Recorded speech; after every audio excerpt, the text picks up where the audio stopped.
everybody. Welcome to the Write or Die Show. I'm your host, Randi-lee. On the show, we interview other writers and we talk about mental health from their personal journeys.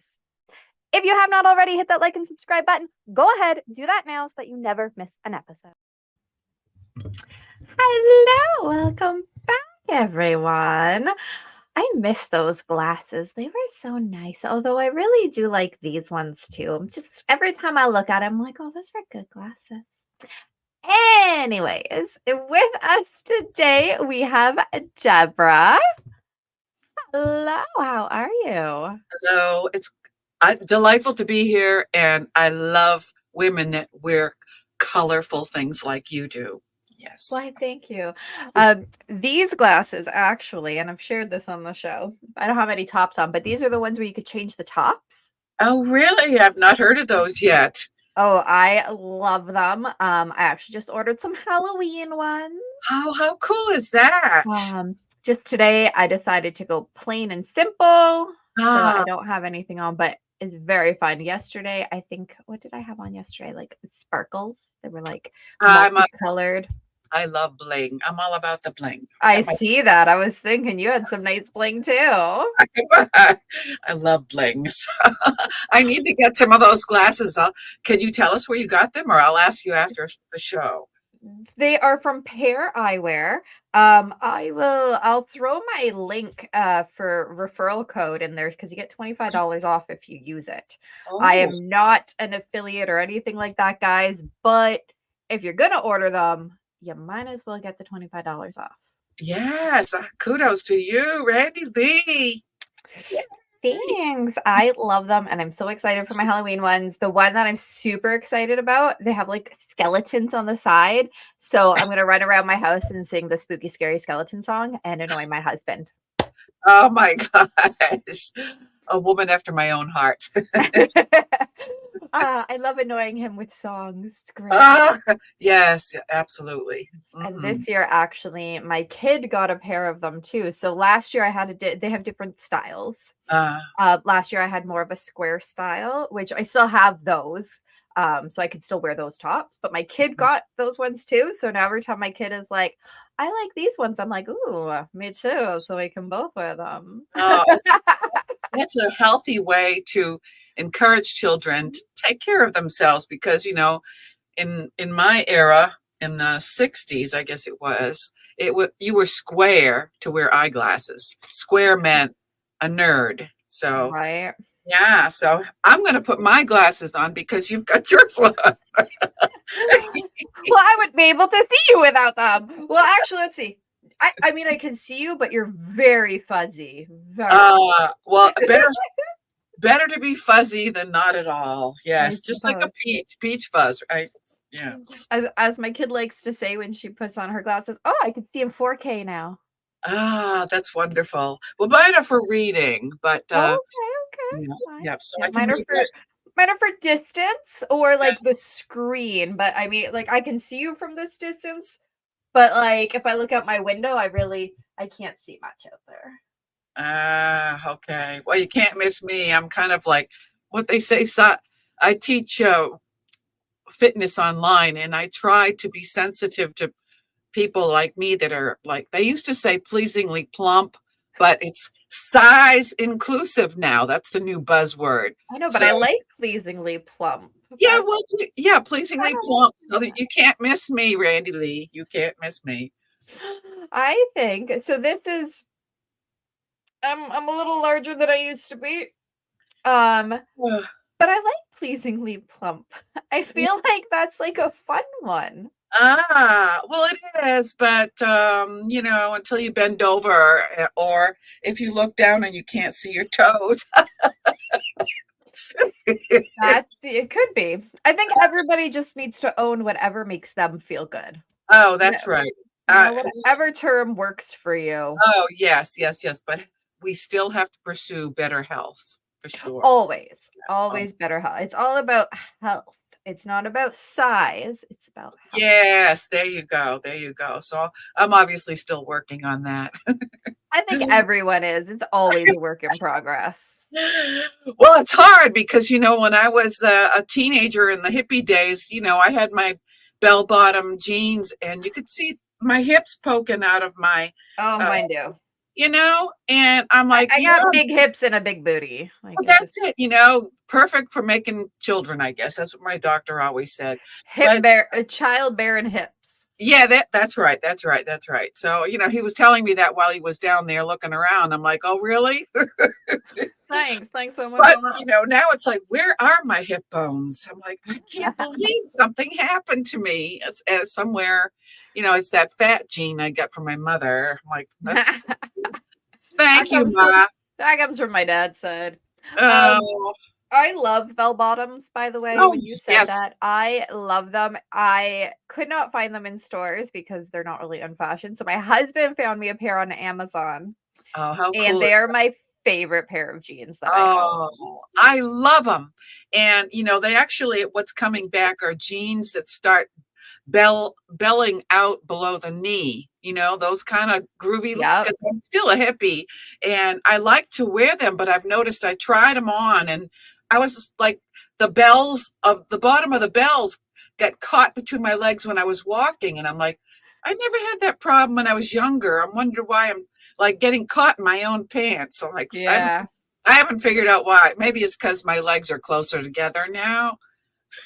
Who knows? So I always ask this question, but I feel like we already mostly have the answer to this one. Tell me a little bit about who you are. Who am I? Okay, Debra Cohen, and I have a lot of encouraging stories about healings, and both physically, emotionally, spiritually. So you can lead the questioning, Randi-lee, but my traumatic experience started at 13 years old when I was sleeping out on the screen porch one summer night. And Why were you on the screen porch? because I love the outdoors. I'm a Okay, nature. so not for a bad reason, you just liked it out there. Oh, yes, I just love being, when I connect to nature, it Me too. quiets my insides.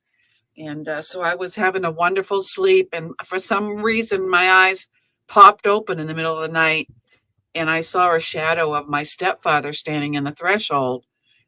And I'm like panicking because I'm wondering, why is he looking at me in the dark?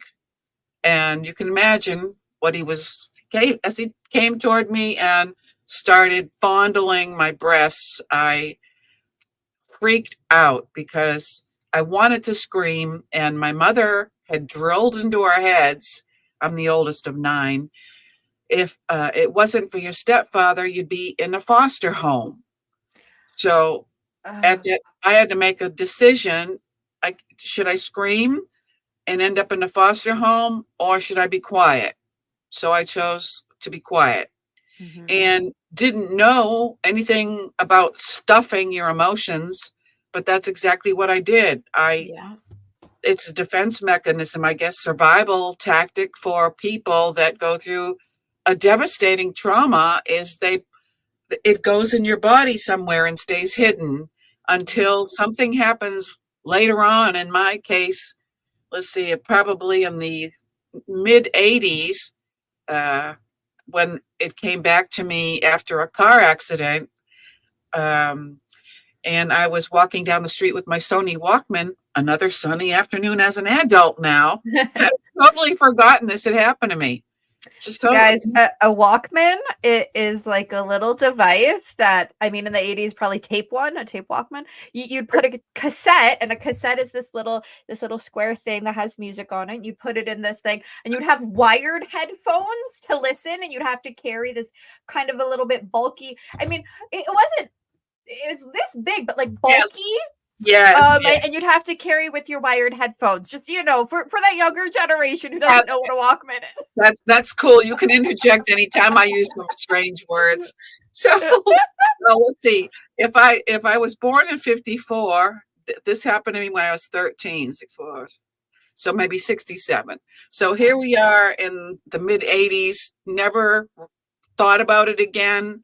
But I had a car accident and suffered whiplash, and I'm walking down the road with my Sony Walkman, And all of a sudden, out of nowhere comes all the feelings in the memory of 13 years old on that porch being molested.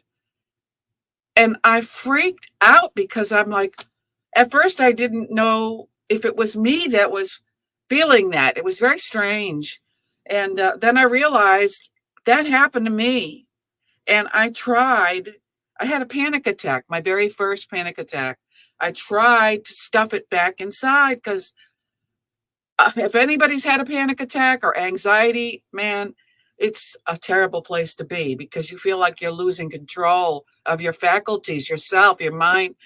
But I conjured up the strength to go home, and I knew I had to call for help. So I called a Christian counselor and spent the next 2 years with her processing that trauma. And it was quite a trip. Yes. I find it so interesting how trauma brings back trauma. Yes. Yeah, that's very interesting. Very interesting. And I know with PTSD, like the situation can trigger memories and stuff. But like if you're just walking down the street, enjoying the day and just listening to my favorite song in the sunshine, and all of a sudden. What was your favorite song back then? Oh, probably, let's see, was Prince out then? I can't remember. You know, was it 1999? Had that happened yet in my life? I don't think so. And probably Madonna, believe it or not. Madonna and Cyndi Lauper, and they're still out there. See that like, for you.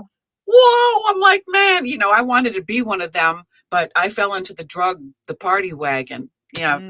I was in a band. To that. Oh, good Lord. Yes. I was in a band in Boston in was it the not 80s? Yeah, 80s. Yeah. And opened up for Joan Jett. I love rock and roll. Put another time in the box, baby. Oh gosh. Okay, so we're gonna get back to that because that sounds interesting. All right. So you were walking down the street, you had the wherewithal though to call somebody, which is a really big deal actually. Yeah, I don't well, it's because I knew if I didn't, I was going to end up in the loony bin. Yeah. And those were definitely still quite around at the time. Yeah, I mean, there was a time, and again, you can tell them what a loony bin is if they don't know what it is. It's an insane asylum, guys.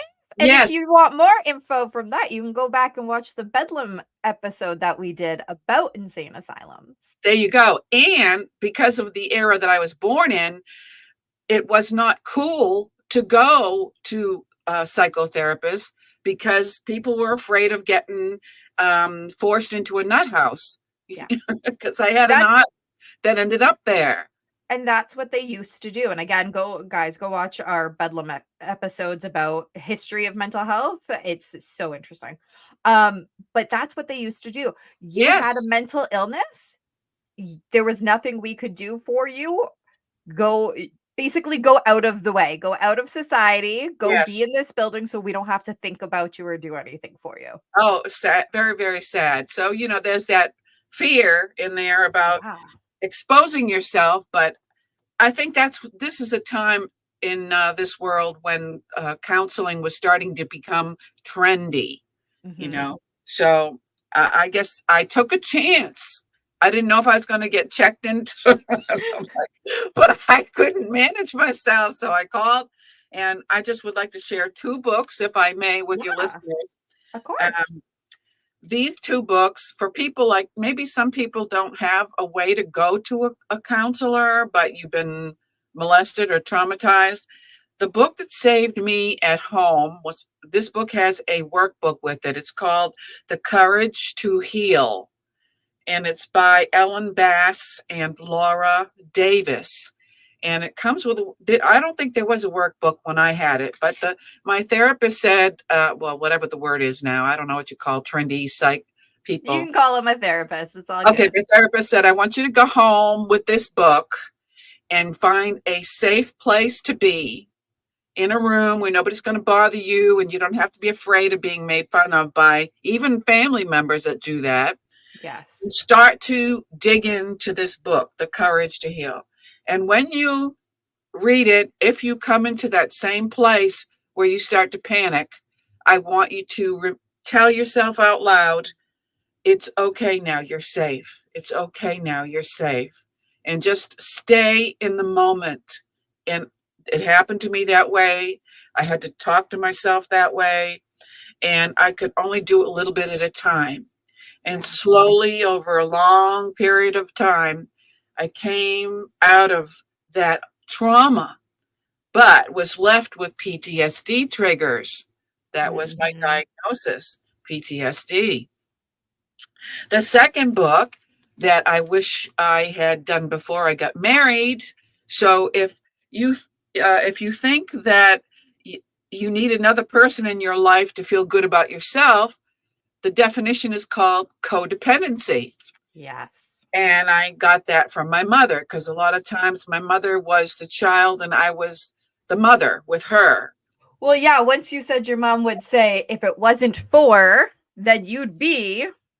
Yes, yes. So a lot of I was in the way the therapist explained it to me is like your relationship with your mother is supposed to be there's solid boundaries, but she's made it so there's holes in the boundary, and you keep switching roles with each other. And I'm like, Mm. seriously? I didn't know any of this stuff. So my counselor said, get this book, Codependent No More by Melody Beattie. Codependent No More. And I read that book and discovered so many things about myself that needed help. I didn't Wow. know how to fix me, and I considered myself very strong and independent because I had to be. My father Right. left when I was 12, so I became the mother while my mother was out looking for her next husband, changing diapers before there were such a thing as Pampers, the cloth diaper with the caca and the five. Those have also made a comeback because Oh, people are trying to be more eco-friendly. I use disposables with my kid. I was not about to try and wash those. But now there's actually somebody I know, there's actually companies now that will come, they'll take the reusables, they'll wash them, they'll bring them back. So I mean, if that was a well, thing back when my kid was little, maybe I would, well, I probably couldn't have afforded to, but maybe it would have been an option, but there was no way I was washing them. no, it grossed me out. Yeah. I never had kids for a couple of reasons. Well, actually 3 reasons, but anyway, that was one of them. I'm like, "Ah, man, this is not for me. I'm sorry." Yeah, no, I'm with you on that. It's icky. Yeah, yeah, especially for a teenager. I'm like, "Man, I can't believe this." Yeah, anyway. So there you have it. So I learned a lot about myself through the courage to heal. I Yeah. and decided that my job was going to give me my sense of self-worth. So I was healed to a degree, the emotional trauma, Mhm. but as far as my self-confidence and value goes, I didn't have that yet. Yeah. So I started pursuing the corporate ladder. And Okay. yeah, and thought I figured if I was a postmaster, then I would be on top of the world. And Hmm. so I started pursuing the corporate ladder. And right before I was appointed postmaster in 1989, I'd also had a God experience because I mentioned that I survived a drug overdose. So I'll let you take it from. Wait, hold on. You said you got into the theme, but you never once said there was an OD.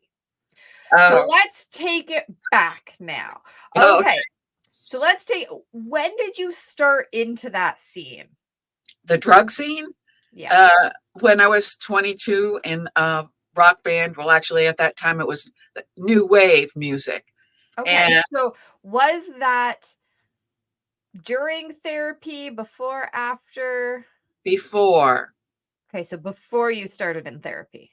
Okay. yes, Okay.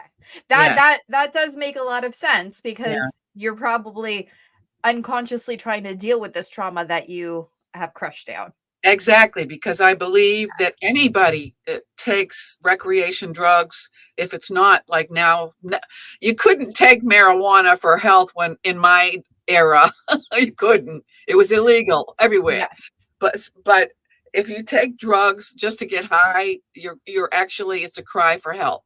I didn't know that at the time, after going through it, that's what I know I was doing. I was an Yeah. escapist. I was a runaway. I tried to run away whenever I could from home. Yeah. My mother caught me once. My sister and I was the oldest. My sister and I had the bedroom upstairs, and Okay. it was late at night, and it was time to go to bed. And I put on as many clothes as I could because I had to jump from the second floor window. And I figured if I had a lot of clothes, I would bounce instead of, breaking something. And I put, just as I had one leg out the window, I told my sister, don't say anything. My, the bedroom door opens a little crack, and in comes a flashlight. And my leg was frozen halfway out the window. And I turned and looked to see who's coming through the door. It is my mother. She's like, what are you doing? I'm like, I'm running away. No, you're not. Get your leg in here. I'm like, oh my God. So anyway, I've got multiple stories. I am enjoying these stories, Oh, so good keep Lord. them coming. Oh, it's, I can make light of it now, but I was so screwed up. There was such a thing when this is in like the 70s now, and there was a fear among women that teenagers, if you didn't get married by a certain age, you were called an old maid. Yes. This was a horrible thing in society, to be called an old maid. And Yes. I was afraid of becoming an old maid. So, I concluded that the only way in my teenage mind, because I had nobody to talk to, my mother, I couldn't talk Yes. to her. She was No. abusive. And so I thought, okay, I know that like my mother has these smutty novels called Harold Robbins. If you have a Harold Robbins book in your house, don't put it any place where your teenage daughter can find it, because I did. And that's when I started getting these urges, and my mother was sleeping with my stepfather before they got married.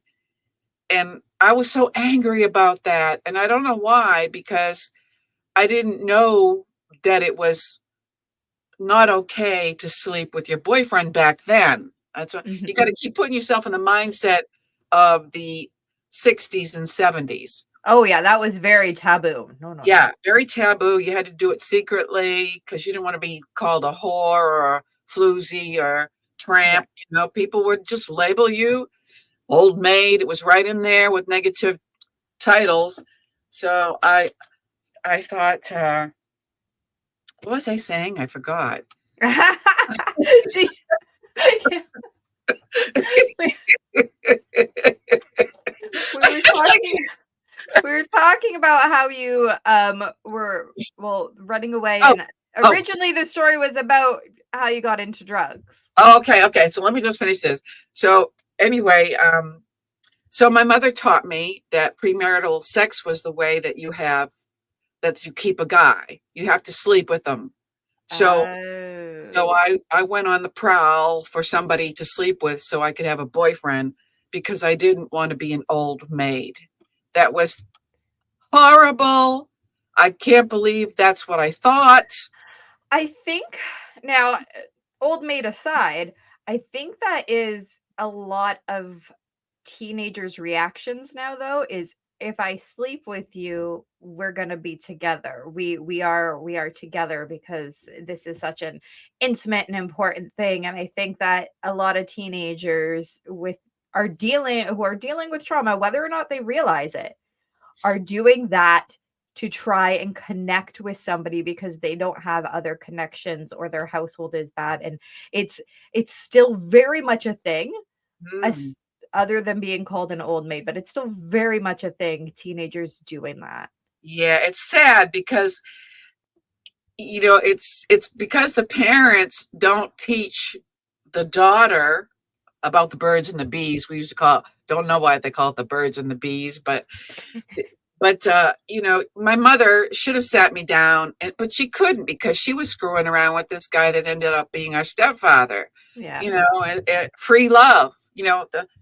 So my culture, which was not my mother's, free love hippie style laughing show was what was prominent back then with Goldie Hawn and Rowan and Martin's Laughing. You know, peace, love, and sex. You know, that's it. You know, but I mean, I didn't sleep around. I had a boyfriend. So my first boyfriend I got, I dated him for 7 years. He used to hit me, and he didn't hit me right away. Of course not. He was charming. He looked like David Cassidy, if anybody knows who he is, with the rock star hairdo. I think I love you. Isn't that what life is made of? The Partridge Family. That was the show. Yeah. Oh, okay. That was the cool. Well, my boyfriend looked like David Cassidy, whatever his name was on TV, but they get you sucked in emotionally. And because I was codependent, he was my life. So I just put up with that for 7 years. My mother thought he was wonderful, waiting for me to marry him. But after 7 years, I decided, and you tell me if I go on a roll too much, because I can talk. Okay. So my mother wanted me to be a nurse because she was a nurse. And she said, you can always learn to love a man with money. So I was enrolled in nursing school, even though I couldn't stand the sight of blood. She said, you get used to that. But 2 weeks before I was ready to start college, I said, I can't do this. I'm doing this for my mother. I'm living for her. I just took a big breath and I said, I'm going to music school because I love music. I love to sing to the Beatles. I love to sing to Olivia Newton-John. I love the Supremes. I'm going to Brookline, Massachusetts. I'm going to sign up for music college. Well, she was really upset. But I could imagine. Yeah, she was really upset because, I don't know. Anyway, so part of the curriculum for the music college was that you have to go perform at local clubs when you get to that point of mastering your instrument. Are you still dating this guy? Yes. Okay. This is why I'm telling you this story. Yeah. I'm going to tell you what happened to us after 7 years. I used to come home with bruises all over my arms, like finger marks. And my mother would ask me, now she's a nurse, and she's asked, what are those marks on your forearms? I said, oh, that's just anemia, because I had iron deficient anemia. Oh, okay. And she dismissed it. But it was from him grabbing me. So anyway, so part of the thing about this college is you have to do a performance. Okay. Well, you have to find classmates, and I got this girl and that girl, but we didn't have a bass player. So I picked Ralph, the bass player. Okay. So my boyfriend, I'll call him something else. I'll call him Dick. Okay.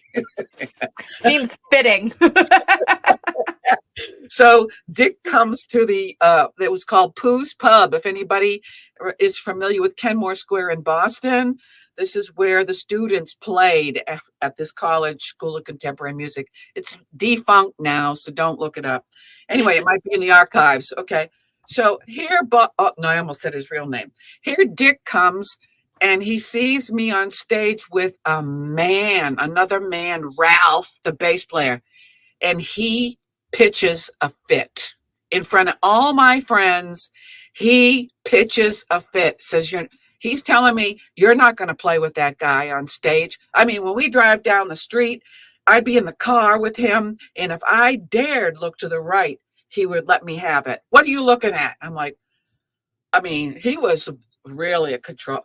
Anyway, so I made a decision. This is our 7th year of dating. I said to myself, I don't need you anymore because I'm discovering who I am. I want to do this. I love this. And if you can't be with me, goodbye. So that's what I said. Okay. Goodbye. And I did the performance. I still have the black and white photographs. And then he calls me apparently when I said goodbye and he realized I meant it, he went out to Arizona where his family was.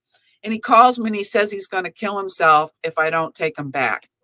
Very common for narcissists to try and convince you to take them back. Yep. So I wasn't sure. So who do I ask? My mother. Ooh. Well, my mother says, oh, you got to take him back. You need to get married to him. And I'm thinking, you don't even know what it's been like for 7 years being with him.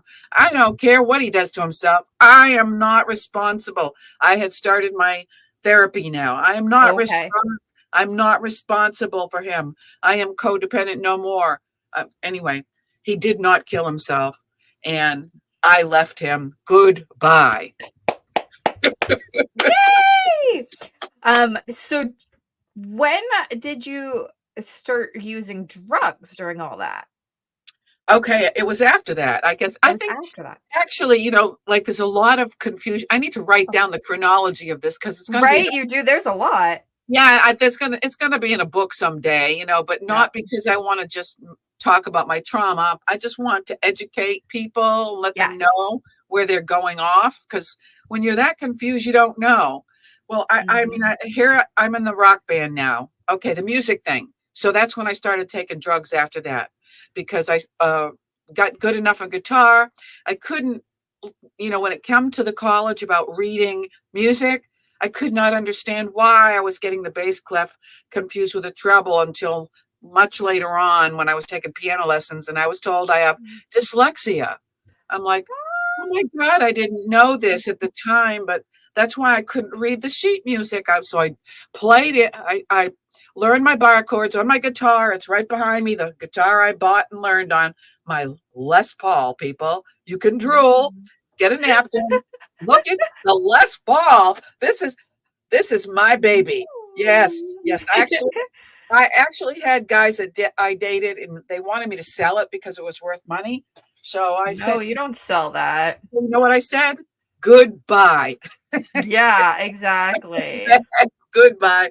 So I'm in the band now. I interviewed for this band, this guitar player in Boston. He lived on Mass Ave and right across from Berkeley School of Music, and he was to die for. I mean, is that expression still valid? It's good. You're good. Okay.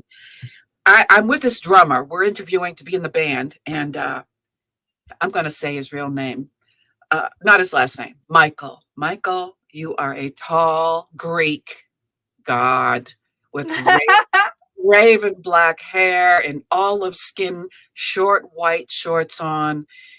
His apartment is upscale. Now, I didn't come from money, so I'm like, there's a lot of eye candy in this place, and he's the main attraction.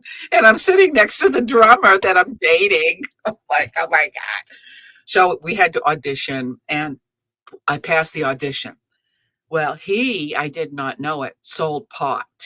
And I'm like, Mm. but I started playing in the band and I only wanted to be the rhythm guitarist. I didn't want to be up front, but they pushed me up front to sing. I'm like, how ironic is this? Because when I used to sing to Olivia Newton-John in my teenage bedroom at home, my mother told me I sound like a sick cow.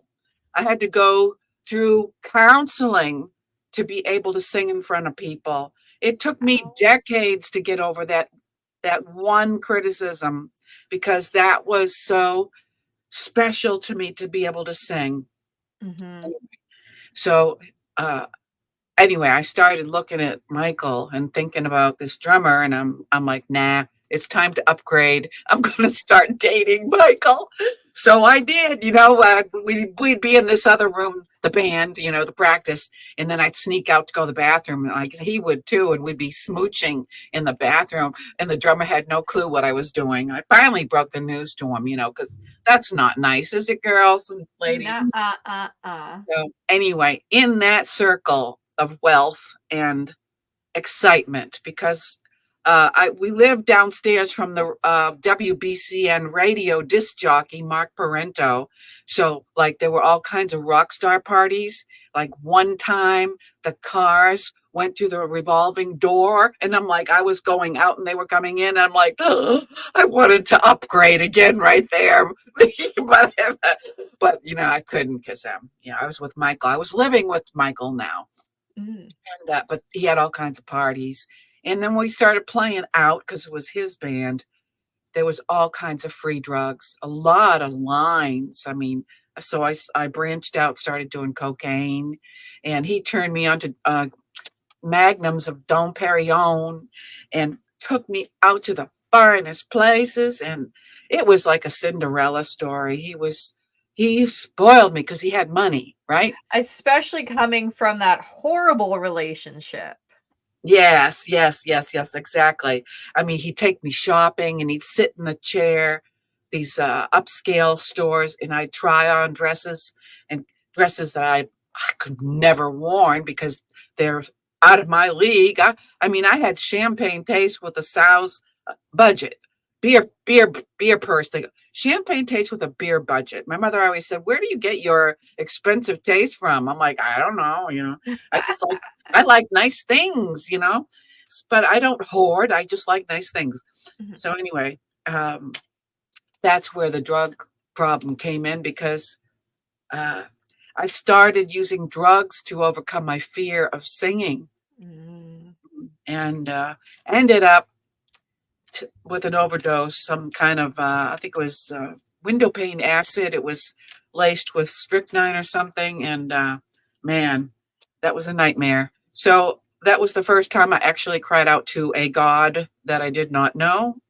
I was brought up Catholic and we knew about God, but we didn't know you could partner with God or have a intimate relationship Mhm. spiritually. I didn't know I was a spirit in an earth suit. Nobody ever said that. I always thought I was a person with with a breath of life. But I didn't realize we're spiritual beings. That's what stays alive after this body decays. So I cried out to God when I was going to die, and I said, "I promise, if you let me live, I will serve you." And He let me live, and I'm like, "Uh-oh, now what? Did I really mean that?" So I slowly came out of it, got married to that tall Greek, Michael, and we sold all our band equipment because I was 28 now. This time Okay. I'm 28 and going to live happily ever after with my Cinderella story. But I was still codependent, Mhm. and I put up with his verbal abuse because that was the cost of living the high life. Yeah.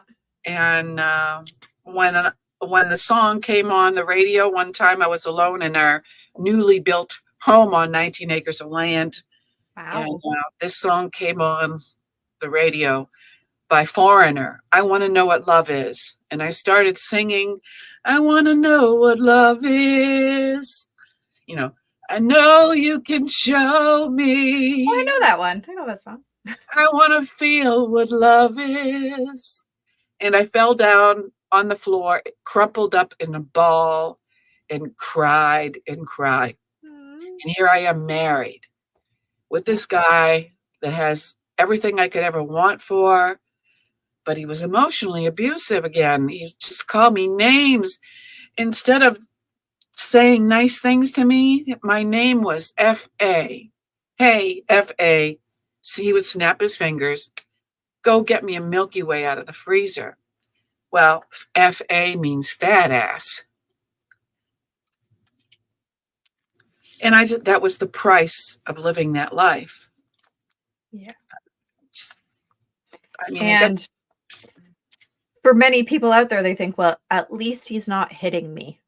right. He was not, because I told him, if you ever hit me, I'm leaving you. I had at Mhm. least that much self worth. Mhm. But I tried to talk to his mother. My first hug came from her. So I had an attachment to her, and she taught me how to make Greek food because he's a Greek. And he wouldn't eat anything but Greek food. So I had to learn how to cook. She taught me. She taught me how to cook and clean. Beautiful home in Bloomfield Hills, Michigan. I loved her. And so I started writing to her about Michael's diet. Well, calling me these names, and it hurt me to hear it because every woman wants to be cherished and adored by their husband, and Yeah. if he can't express it and uses sarcasm or whatever his problem was. So I said, we need to go to counseling. I can't. She just said, ignore it. And I realized when we went to visit his mother and father, his father was the same way toward his mother. I kind of thought that's where that was going. And I loved her. I won't say her name. And I would sit there and cringe when the father would say something horrible to her. And she was a nurse. So she wasn't some, ignorant person. Yeah. She didn't deserve that. But I never connected it together. So with Michael, so I had to go to counseling again. Mm-hmm. And he wouldn't go. I said, I want to save this marriage. This is 3 years we're married, 3. Okay. I want to save this marriage. He said, I don't need to go to counseling. You do. I don't have a broken home. You do. You come from a broken home. You need the counseling, not me. So I went to a counselor and spent maybe a year with her. And every time she tried to dig into my childhood, I would lock up. This is before this revelation of child abuse happened. Okay. Okay, because the child abuse thing was in the mid 80s. Now it's 1983. Okay. Okay.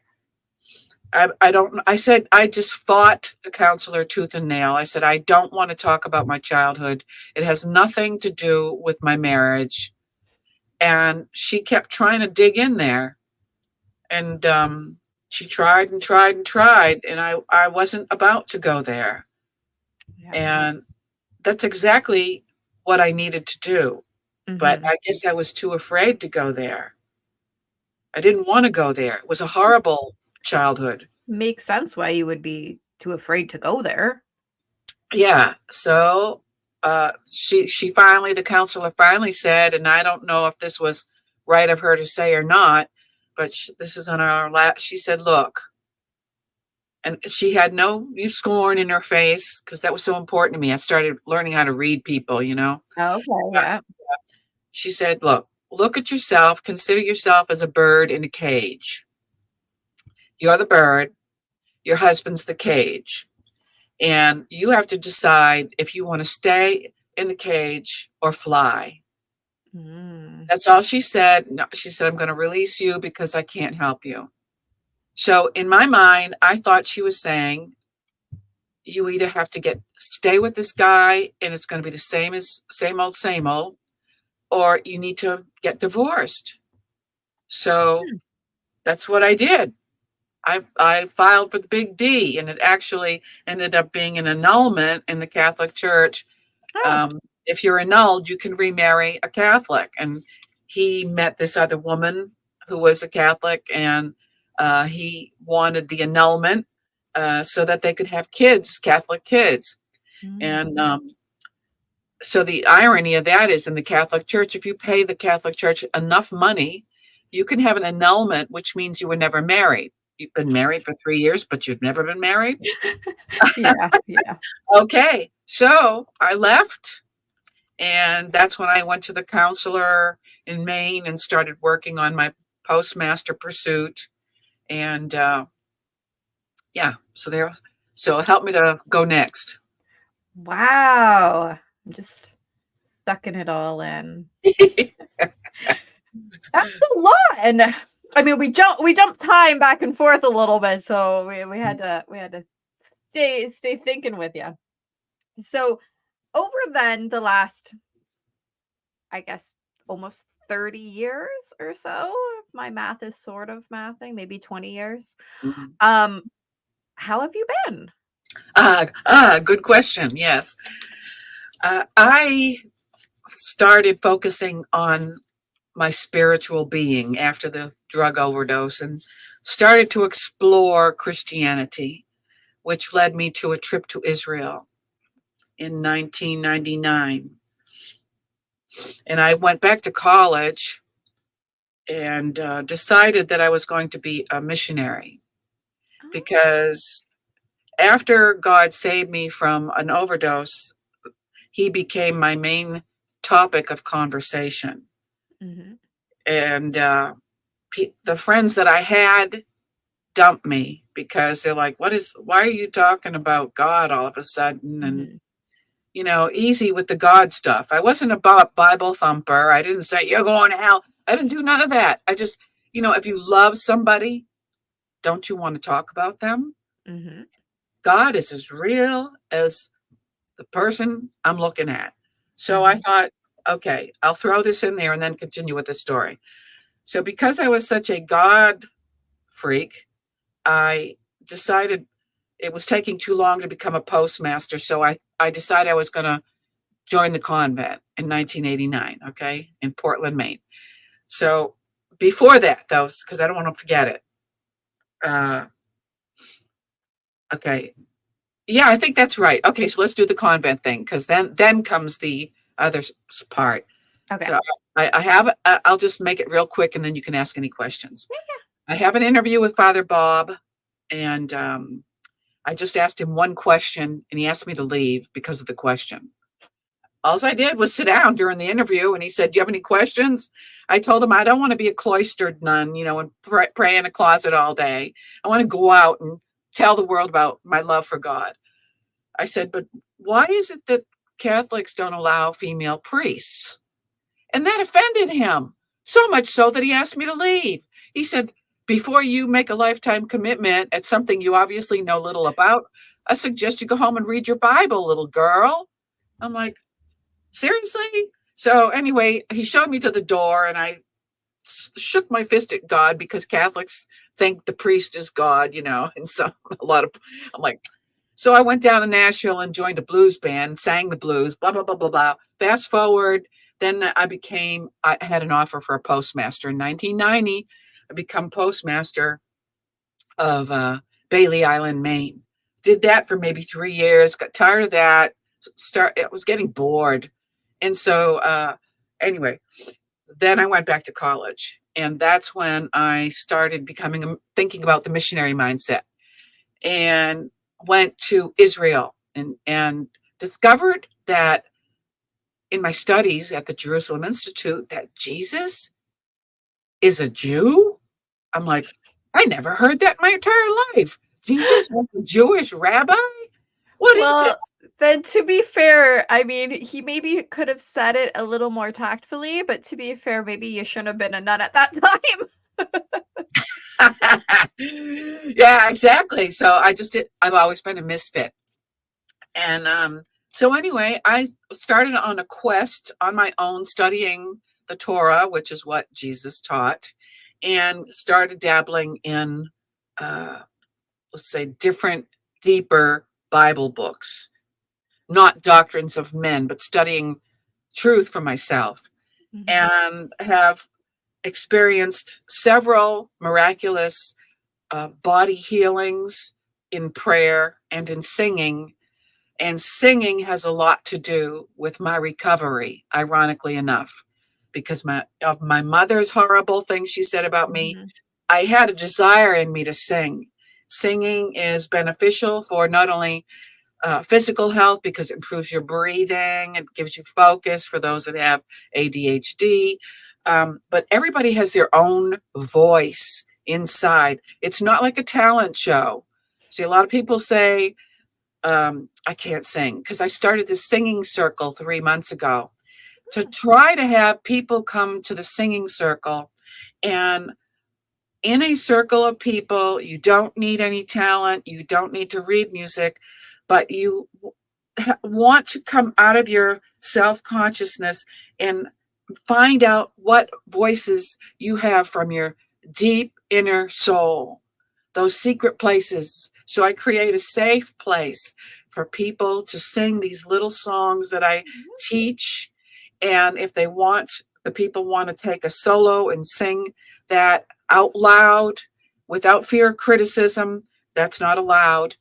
To find your voice, and it builds confidence, and it's a social community of encouraging one another, of experiencing acceptance. So this is what keeps me going, is this singing circle. And I just also happen to be a recording artist and an author. So there you have it. Wow. So you've had ups and downs and downs and downs and some ups, and it sounds like you're doing really well now.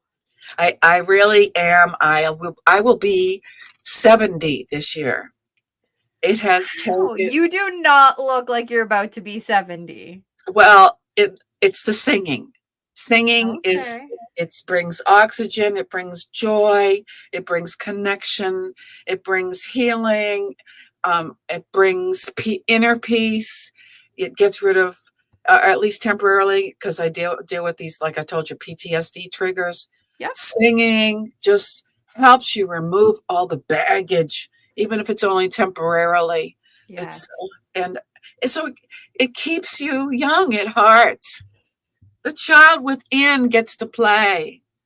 That is fantastic. Yeah. So, whew, that was a lot. I loved every moment of it, don't get me wrong. It was Thank really you. interesting. Yeah. Um, but a lot, like, you have been through a lot, and I guess that makes sense because 'cause you're about to be 70, which means you have seen a lot of changes over the course of your life. I mean, peop sometimes the kids are like, "What do you mean the internet didn't exist?" Well, I mean, there was Walkmans and there was black and white photos, like, there was so many other things, so I always think it's so No cool, cell phones. right? Cell phones weren't a thing. Oh, No. no, you were No cell attached to phones that in high landline. school. Yeah, none. So I always find it so interesting to talk to people who have been through such changes throughout life, like, it's just so cool.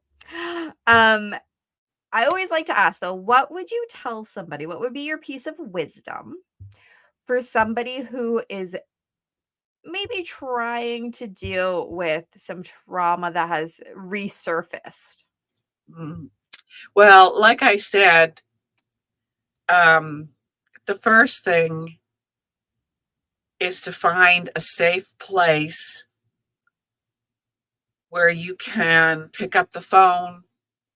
And if you're a believer, whatever congregation you go to, you got to find a trusted friend. Unfortunately, a lot of times it's a family member that is the cause of the trauma, Yeah. and sometimes you can't go to your family for help like I tried to do. It's called an intervention because they won't believe you, which my family ended up kicking me out because they thought I was making up the whole story. And so you've got to find somebody. And I imagine, do you have a line that people can contact you if they have nobody to talk Um, to? they can go to rbwriting.ca and shoot me an email. Okay. Yeah. So you got to find somebody that you can trust.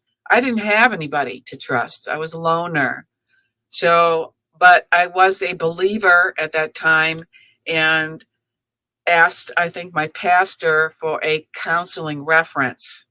So, because you don't want to get somebody in the profession who just is interested in dragging you on so they can bleed you dry with money. You know, Yes.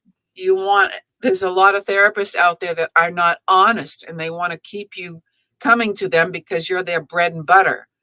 Yeah. So you have to, and it's a hard thing when your trust has been violated to find somebody you can trust. Right? Yes. Yeah. So that's what I would say, to get help. Yes, that is excellent wisdom. So, tell us a little bit about what's happening with your music, your book. What's going on? Well, my music, I started writing music when I was 22, but it was all about, guys and, sleeping with him and all this other goofy stuff Yeah. But after I started pursuing my spiritual food and enlightenment, then I started writing spiritual songs, and uh, I started dreaming music when I went to Nashville after I failed the convent interview, and I never dreamed a song in my life. And I remember Paul McCartney said he dreamed the music to Yesterday. So I thought, I'm having a Mm. yesterday. The first dream I had was a song that I wrote called My Tainted heart. And you can find that. I think it might be on my CD called Faith by Debra Cohen. But My Tainted Heart is the first spiritual song I wrote. And it ended up, I heard the music in my head. I got out of bed, get my guitar, because the music was heavenly. And I'm like, wow, what is this song? And I recorded it, and it ended up being, let's see, if I tell you who I really am, would you stay inside my tainted heart? It's a song to God. I'm Okay. like, and so that was the beginning of my returning back to God. And I've ever since dream music, I hear it I'm like a walking radio, you know. I mean, and every once in a while I'll hear a new tune when I'm bebopping through the day, but most of them come in my sleep. And I've lost a few of good ones because I was too lazy to get out of bed in the middle of the night. That's like me with stories. Yeah, I always forget them in the morning. So I'm like, oh, this is a cool one. But my next song that's coming out is called Zion. Okay. And for you people that are believers, whether you're Christians or Jews or whatever you are, maybe you look at the Bible just as a history book. But if you open up that Bible, whoever's version it is, you're going to find the word Zion in there. And I thought I should write this song. I dreamed the music already. It was already recorded, ready for the right words. And I thought this melody goes with this teaching. So I try to make it of value, the lyrics of value. So I'm teaching people in this song, which hopefully it'll come out September 4th. If I can find the time. And it's about the biblical definition of Zion, because a lot of people today in 2024 think Zionist is an occupier or a colonist in Israel. It's a negative word, but in the Bible, Zion is a place. It's a synonym for Jerusalem. And so if you have a problem with that, then you get a problem with God, because, it's the Bible. What can I say? I'm not a thumper, but I just want to tell it like it is, according to this book called the Bible. So there you have that. So I'm recording, and I also, after the October 7th massacre in Israel, and I don't know where you stand, Randi-lee, and that's fine. You just asked me what I think. Yeah. I really felt burdened for Israel. After that massacre, I thought, this is not right. They're living next to people that want to exterminate them. And, so I thought, I need to write a book, The Truth About Palestine, because a lot of people think that Jews are squatters. Like, you read the Bible, they're not. God gave everybody their own specified piece of land. If you look in the Bible, you'll see where the Palestinians are supposed to be living. And I'll just give you a little hint. Jordan is 60% Palestinian, by the way. So I decided to write a book, and it's called Jewish Palestine / Arab Palestine, a history of conflict. And it is based on secret documents that were recently discovered in the UK archives during the British Mandate in the 20th century, which tells you what really happened with a land that used to be called British Palestine. So please get that book. And I wrote it in an easy to understand outline, because there's a lot of books out there about Palestine, and you're like, huh? You get past I'm like, I don't understand all these words and people. And so I made it easy for you to understand. And if you're listening and you're a believer, it's a great book for a Bible study. Okay, excellent. And DebraCohenBooks.org to find the book. That's what I was going to ask. Mind reader. Great minds think alike. Right? Exactly.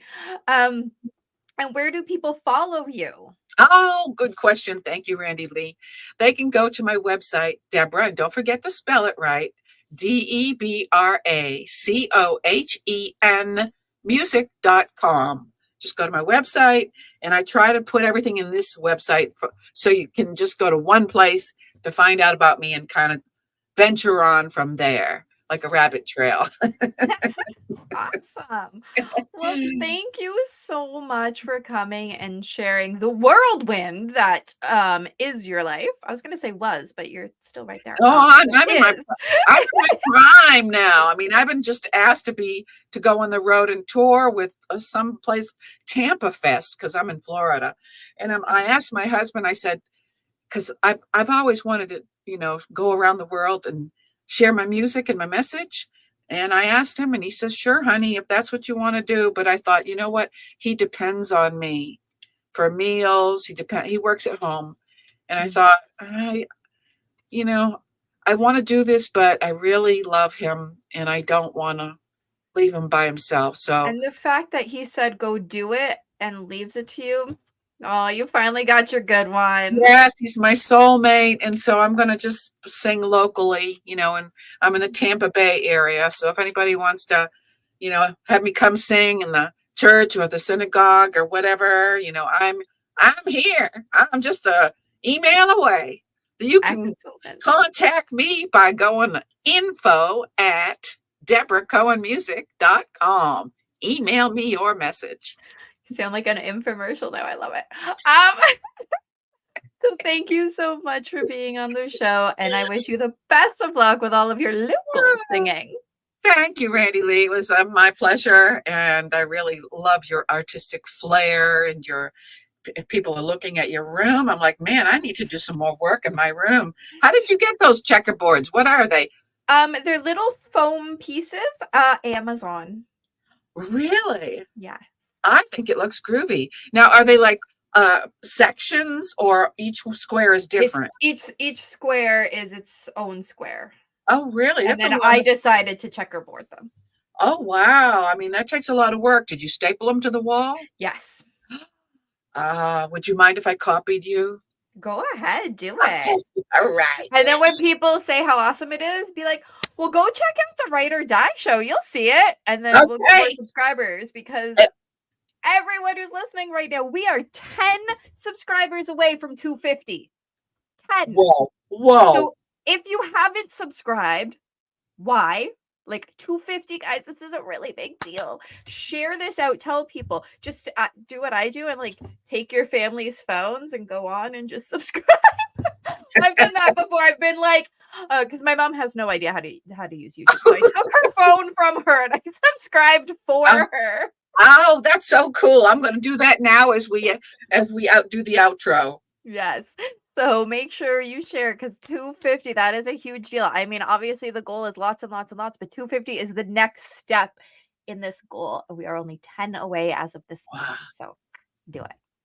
All right. And I'm going to stop talking now.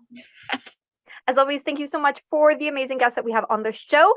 Be sure to check out their links down in the description below. If you want to support the channel, go ahead and check out our merch store. We've got some very cool things on there. That's my favorite. Sorry, I'm busy ending the stigma. But there's some other very cool designs. 10% of the proceeds always goes back to the Canadian Mental Health Association. Be sure to follow us on Facebook at RB Media, because we have some great new shows coming up and you never want to miss any of those episodes. And remember, the only way to end the stigma of mental health is to speak openly and honestly. Bye!